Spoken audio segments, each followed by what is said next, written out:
Robots are the future. And if you don't believe me, I beg you to look around because robots are already the present. You may not recognize all of them. Not all of them are in humanoid form, but some of them are. Robert Scoble is joining us, the Scobleizer himself. He had a chance to go down to CES and see the robots firsthand, see some demos, talk to the people who are building and engineering these amazing devices. And what we're going to discuss is robots, when and who is ahead. I'm Brian. Welcome to Futuraza. Robert, you had a heck of a time at CES this year. Your 35-part series was pretty fantastic. I did a lot of videos. There's a lot in there. And yeah, so give us in 5 seconds, what's new? Oh, well, there was a lot. The major one was my video at the Accenture booth with a company that's building a new robot orchestration layer. And at Accenture, they were demonstrating multiple robots working together with a human being, and the network itself was orchestrating that between the robots, a new kind of smart network that does security and does this kind of orchestration. Because think about Coachella, and this has deep implications for robotaxi, because I believe Tesla is building its own robot orchestration layer, sort of like what I saw at Accenture. If you have Coachella and you have a robotaxi, there's 150,000 people down there every April. They need a lot of cars to go there and pick people up and take them home. How does that orchestration of all those thousands of robots from around the Western United States happen? Because there's not going to be 3,000 Tesla cars just sitting in the Palm Springs desert doing nothing most of the year for this peak load, right? And so you need a way to orchestrate the robots together, to work together, to get down there and to go and get in the parking lot and pick everybody up and take them home to where they are, right? So that's what they were demonstrating. Now Tesla has one of these robot orchestration layers. Waymo's building one, right? Because they have the same problem. This company was building open one that was going to be in between, right? So let's call Tesla AOL. Waymo is like Prodigy. You need the web. And they're building a new robot web. And that was pretty interesting. So here's something that orchestration can do that humans definitely cannot. And that is, if you're trying to maintain the flow of traffic along the main strip that has all the hotels, and you've got people to pick up at literally every hotel, you want to keep that traffic moving. If the robotaxi has to stop and wait for pedestrians to clear, the whole thing backs up. So that taxi skips that hotel, and 8 cars back will cut in when there are no pedestrians in the crosswalk. And you don't think about it, you don't see it, but there will come a day when you notice, hey, do you notice cars have never had to stop for me at a crosswalk in a while? Yeah. They just go a different direction because they just change the course of it. The simplest way to think about it is think of 2 robots working with Robert on putting up a shelf. It's not 2 robots. It's 1 robot with 4 arms and 4 legs. It's plus Robert is also a robot. That's the big reveal today, guys. So you're absolutely right. Once I put one of these on, I am a robot. It can tell me how to organize that shelf with another robot, right? In this, right? So, yeah. By the way, something I think smaller, but yes. I think Vision Pro is being used to train Optimus, right, at Tesla doing teleoperation.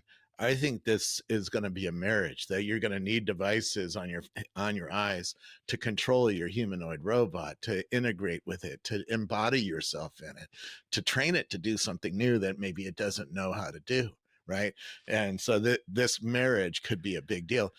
We'll see if Elon does his own glasses someday. Right now it's Apple for the glasses, Tesla for the robot, right? And then, of course, he'll troll the world again by saying, Tesla phone, maybe.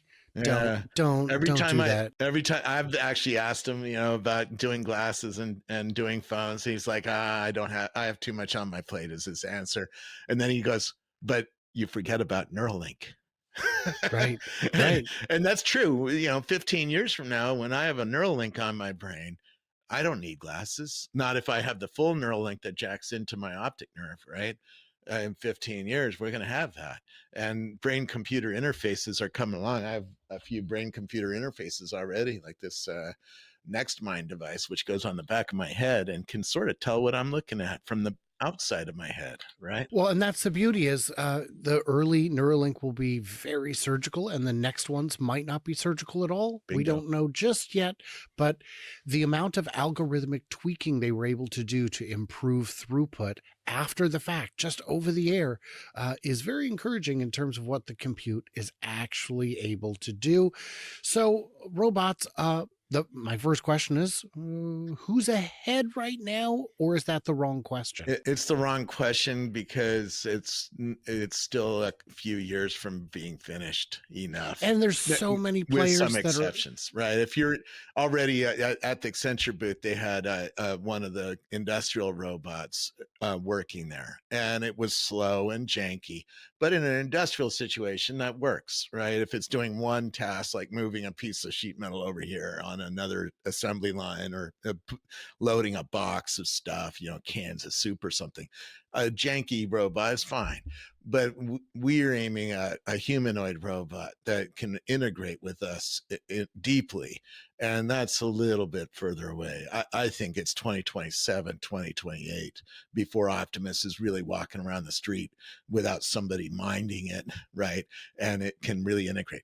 But I met one of the Unitree robots, humanoid robot, which is a short little dude, and I was pushing it around. I filmed that in my Vision Pro. I was shoving it, and it was really good at staying on its feet.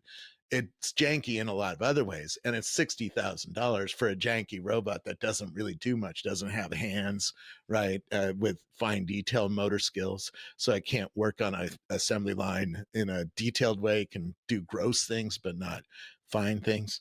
And so, coming along, the Chinese are going to be the ones to compete with. That's going to be the ones that can make these things at scale. And Tesla's going to be in the game as well, just like they are with autonomous cars. And I've seen a lot of hardware demos that are extremely promising, but it's easy to forget that the hardware is only one part of the Oh, equation. yeah. It's an important part, make no mistake. You can't have one without the other, but you do need them both. Yeah. And it's like the Boston Dynamics robot dog. It's a great piece of hardware, but you got to code it yourself. Yeah. And that's not a solution for many applications. And that's why adoption has been so weak. Now, So, NVIDIA's keynote, Jensen at his keynote said it's going to start speeding up because three scaling laws are all converging at the same time. And he sort of, in his keynote, he explains the three scaling laws and why they matter. The AI that's driving these things is starting to learn from our own behavior very rapidly. So if you're training a robot, like in a VR headset with some gloves on, it's starting to learn faster and faster and faster over time. And the models are getting better and the training's getting better. So I'm expecting Optimus in the next year or so to really be impressive, to do some mind blowing things that we didn't really expect. Right. Because now they have the robot built to a level. You saw the robot, right? You were at the We Robot event. I was there. no, Oh, you I weren't was there. not. But No. it's a real robot. It's walking around.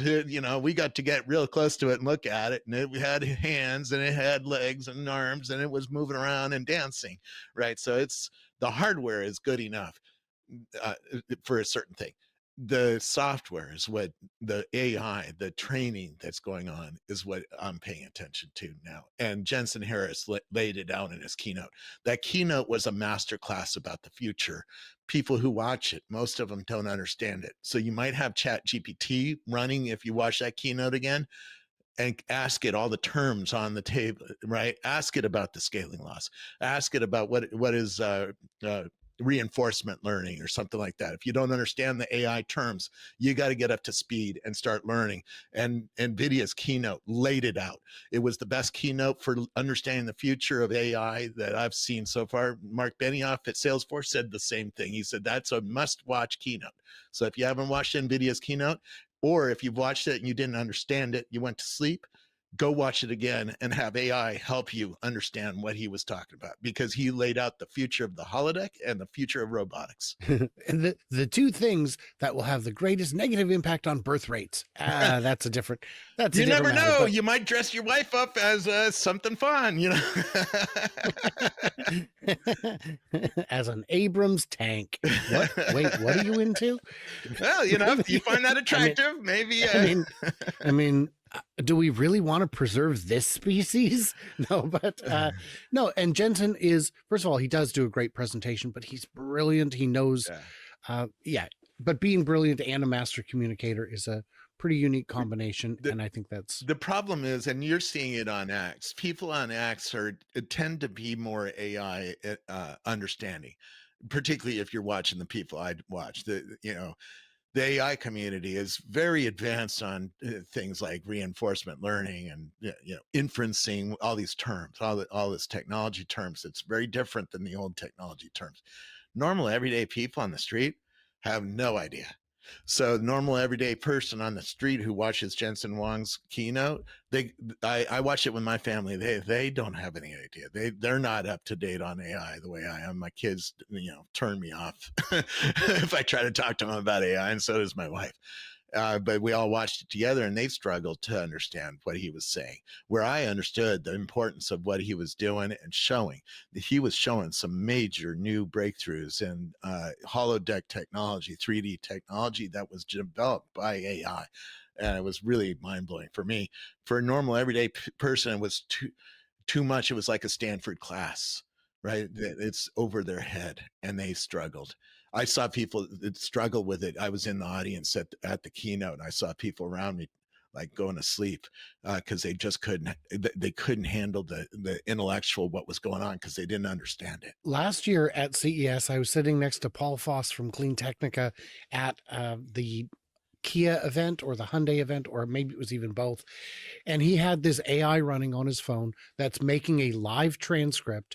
And what he can do is highlight parts of it Yeah, and export it into his article. So when the presentation is done, he can have the article already up. It can make summaries of what's being said. And this is a year ago. That's 10 years in AI development terms. yeah, Um, and the problem that we are seeing, that you and I are seeing, is that yes, once we get outside of our bubble, people have no idea what any of this is. I've seen people on Reddit looking at the visualizations on Tesla FSD and seeing a train as a convoy of semis and thinking, boy, this is stupid. yeah, Look, if you don't understand an occupancy network, that's fine, but don't go around pretending that this is a problem. yeah, If the car knows it should not drive into this object, that is all it needs to know. Discard the rest. The yeah, rest doesn't matter. What color was that train that went by? You yeah, don't know because your brain filtered it because it's not important. yeah. Uh, By the way, the computer doesn't see any of that. It sees numbers, right? It mhm, doesn't, all of that on the screen was just for the human to sort of understand that the machine is working properly, right? It, mhm. it does not look at that to drive the car.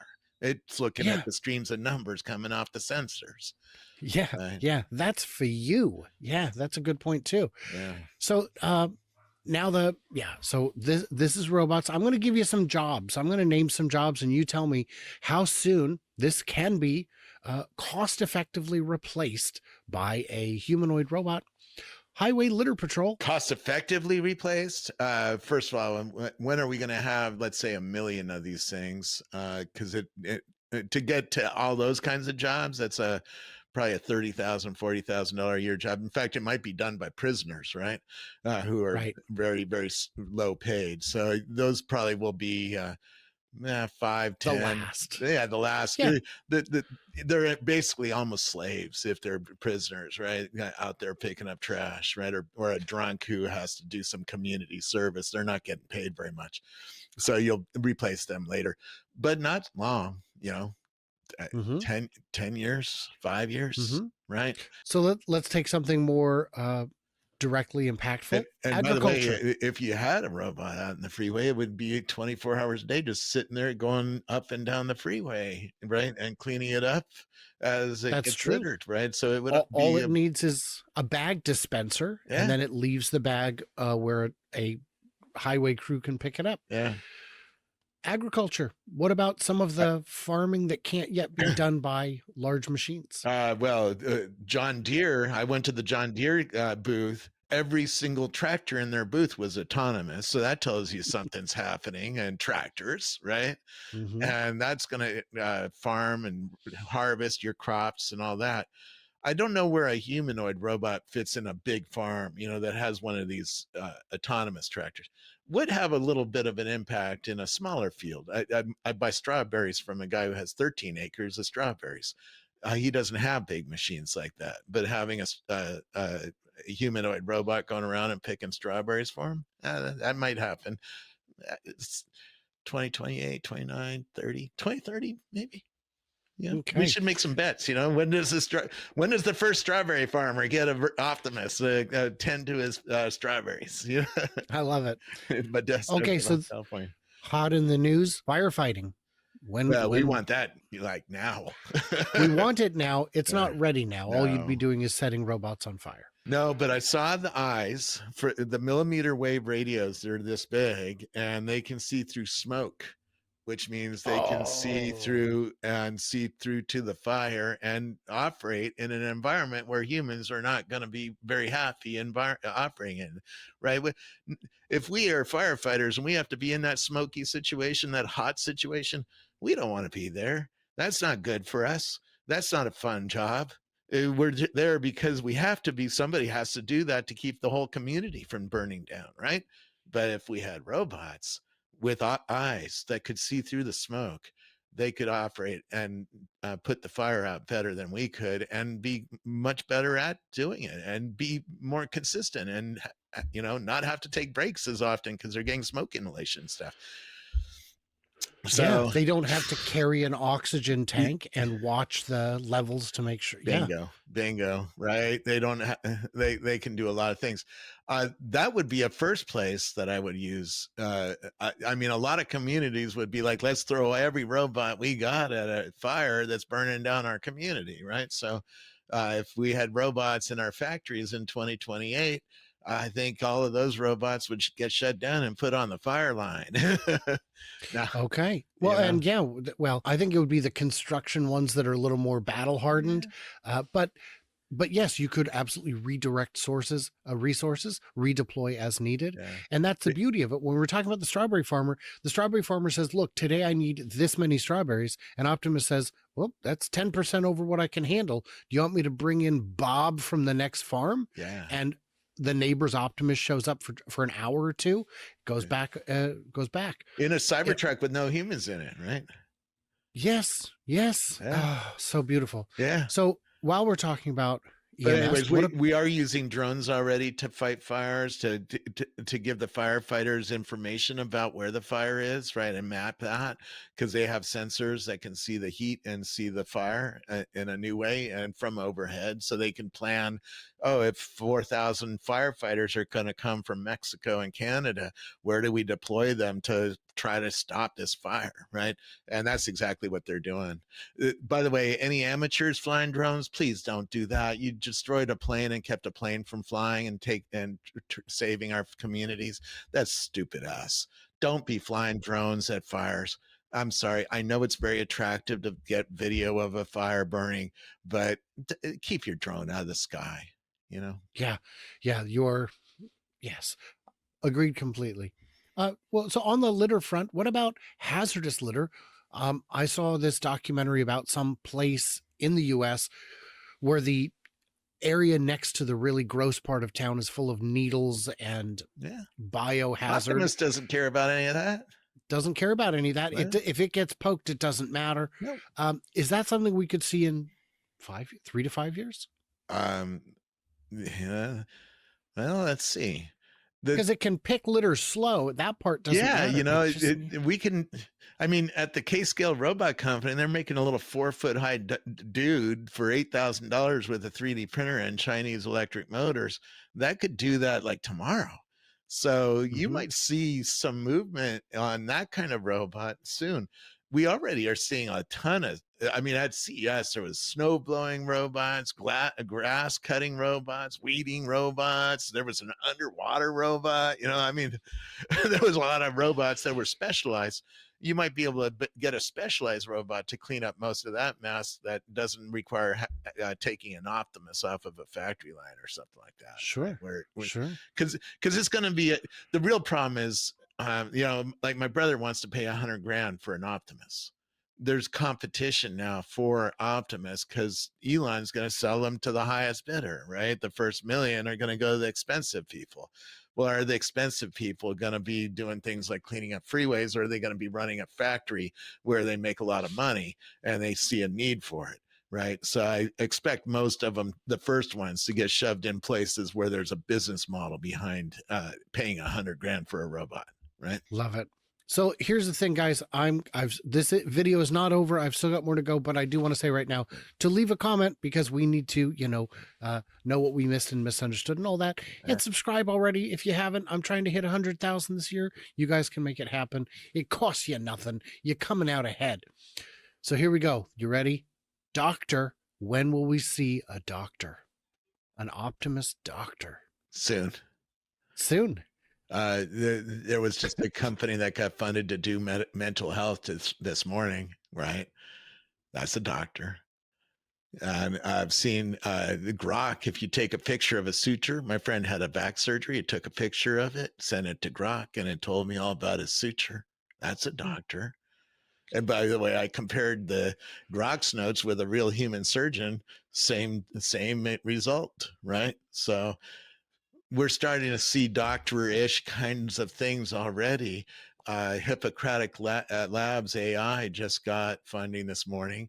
They are answering the telephones at a doctor's office with an AI. And I talked with this AI nurse on the telephone, and it was pretty cool. It was like it was hard to tell it wasn't human, really. Which Yeah. is a Whenever a whole bunch of new things with voice are coming that are gonna be like, what? whenever I talk to robots on the phone, they always tell me to "O primo ocho," but but Watson from IBM graduated from chess to a doctor, and it has been doing diagnosis for years, Yeah, and it is able to find. It is not a replacement for a doctor. It is a tool for the nurses and yeah, doctors, and the nurses and doctors that I've seen surveyed feel that it is providing tremendous value because I've read a lot of medical papers. Yeah, but Watson read the one that came out this morning yeah, and is incorporating that new information into it. And it's not making the final decision. It's still kicking it back to the human doctor to say, what do you think? Do you concur? yeah. So there's, The it is a, my friend built an AI digital stethoscope that can see or hear more data than your human ear can hear. mm, And so a robot is going to have that capability plus some other sensors that can see inside of you. A human can't do that. So the AI doctor is going to have access to data about you that a human doctor doesn't have. Now, is there a role for a human doctor? You know, if you're going to hear that you have cancer, would you rather hear that from a robot or from a human that, you know, says, "Hey, my robot just told me that you're going to die in a month," you know, so that kind of thing, right? it depends on the patient, I think. Yeah. Yeah. Yeah, some Uh, people would actually like to hear that from a robot because then they know they're getting the raw truth, you know? and now that you mention it, a Optimus could walk into the waiting room and see who has a fever. Yeah. My Yeah. doctor, I mean, should be able to do that. The signs are there, but At CS, I talked to a nurse who's building a system for triaging patients who come into the emergency room with an AI that would help them figure out who actually needs to be in surgery right now versus oh, somebody who can sit out there for an hour waiting for the doctor to show up, right? yeah.